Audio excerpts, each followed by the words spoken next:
Monsieur le Président, chers collègues.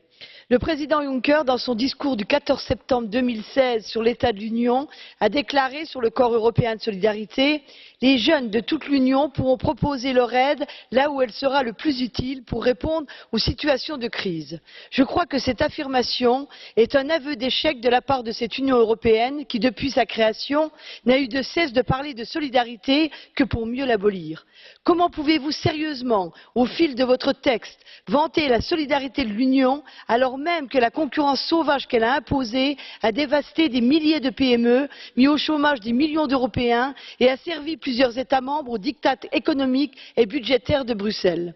Ce constat d'échec est également révélateur de l'impuissance totale de l'Union européenne à résoudre les crises qu'elle a elle-même engendrées, puisque le corps européen de solidarité fait peser le défi de l'intégration des réfugiés, par exemple, sur les épaules des jeunes générations. Mais je vous rassure, les jeunes ne vous ont pas attendu pour tenter au quotidien de recoller les morceaux d'une cohésion sociale que vous avez brisée. Dans l'Union européenne, un jeune sur 4 a pris part à une activité de volontariat organisée au cours des 12 derniers mois. En France, plus de 136 000 jeunes se sont engagés en service civique depuis sa création en 2010, particulièrement après les terribles attentats qu'a subis notre pays.